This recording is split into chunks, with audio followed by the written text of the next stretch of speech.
She didn't cry on camera. She didn't call a single reporter. She just walked away. And somehow, that silence has become the most devastating thing Jeff Bezos has ever had to live with. Because while he was busy being seen, she was busy changing the world. Let's start with what people keep getting wrong about this story. This isn't really about Lauren Sanchez. It's not even really about McKenzie Scott. It's about one man who had everything and chose a different version of everything. And the cost of that choice? Still climbing. Picture this: a hedge fund office in New York. A young woman named McKenzie Tuttle spots a guy across the room and asks him to lunch. He doesn't have $1 to his name yet. No Amazon, no rockets, no billions. Just a guy she believed in before there was any reason to. She followed him across the country in a moving van while he wrote a business plan on a laptop in the passenger seat. She packed boxes in a garage. She drove the delivery runs. She negotiated the freight contracts. For 25 years, she helped build one of the most powerful companies in human history from the floor up, and she did it almost completely invisibly.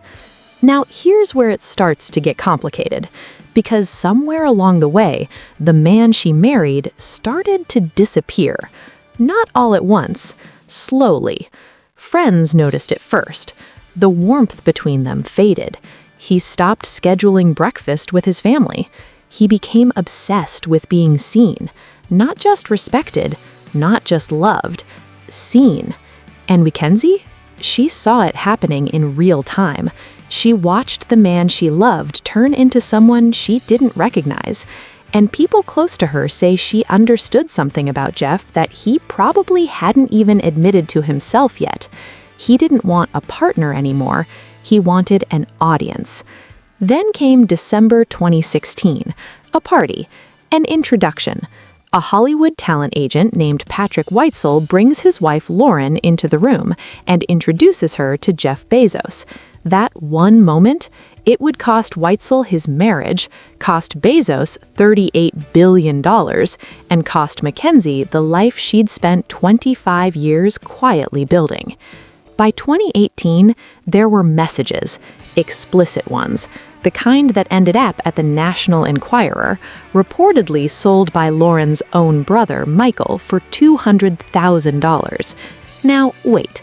On January 9th, 2019, Jeff and McKenzie announced their divorce. The very next day, the Enquirer published its story. Honestly, that timing doesn't add up. The Enquirer doesn't move that fast unless someone tipped them off months in advance.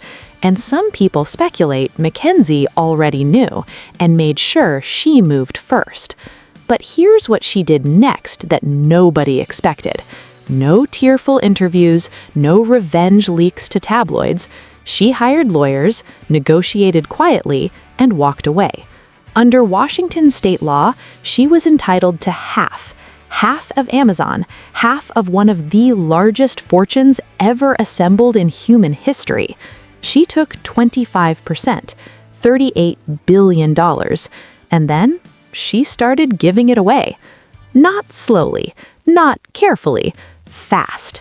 $2.7 billion to 286 organizations in a single year, then $7.1 billion in 2025 alone.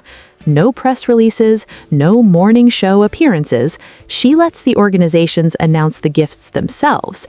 $275 million to Planned Parenthood, $436 million to Habitat for Humanity, $26.3 billion total since 2019 to more than 2,700 nonprofits. And here's the part that quietly says everything. Look at where the money went. Women's shelters, education programs, press freedom organizations. Every single check was a quiet statement from a woman who knew exactly what it felt like to be invisible. Meanwhile, the noise was getting louder on the other side. Lauren filed for divorce from Patrick Weitzel the day after Jeff finalized his with McKenzie, and almost immediately, the spending started.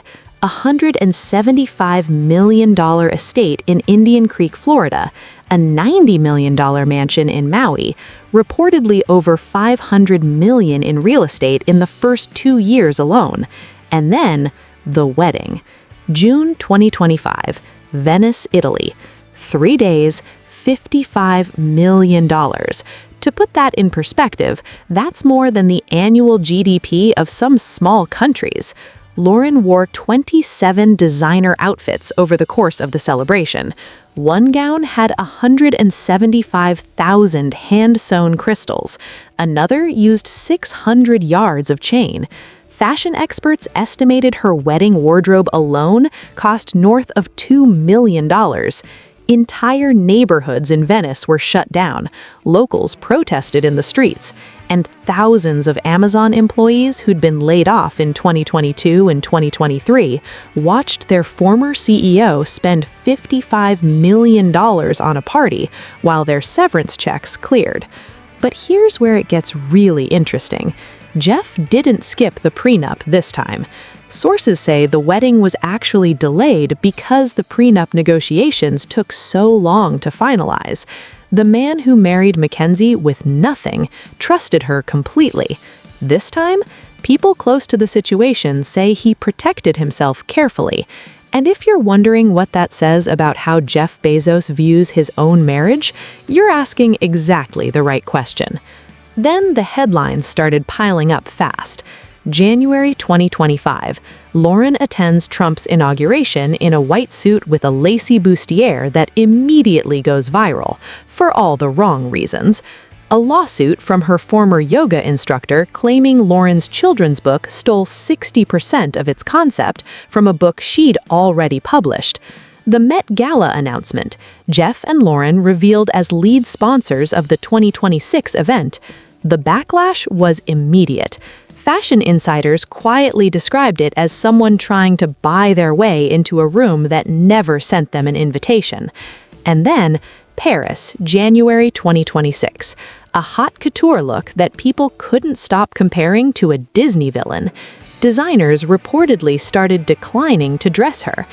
Every single one of these headlines landed within 12 months of each other. And here's the contrast that started living rent-free in the internet's head. When Lauren announced a $2.5 million donation on Good Morning America, McKenzie had quietly given away $7.1 billion that same year without a single camera. When Lauren was sponsoring the Met Gala, McKenzie was sending $59 million to the National Alliance on Mental Illness. People started calling it quiet money versus loud money, and that framing stuck because it was accurate. But here's what's harder to photograph. Sources kept telling entertainment reporters that Jeff looked exhausted. One insider reportedly told Page 6 that Lauren's energy is relentless and that Jeff was clearly worn out trying to keep up. At their New Year's celebration in St. Bart's, some reports described her dancing and laughing, while he looked wiped. People who'd known Jeff for decades said they barely recognized him. The posture, the smile, the eyes. The word that kept coming up around Jeff was drained. One man, two marriages, and the gap between those two words, quiet and drained, is the gap between the life Jeff Bezos had and the life he chose. McKenzie Scott never said a word against him publicly. Not once. She didn't have to.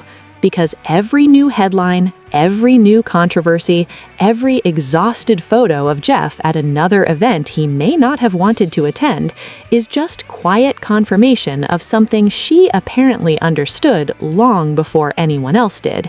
He stopped wanting a partner. He wanted an audience. She knew it first, and now the whole world is catching up.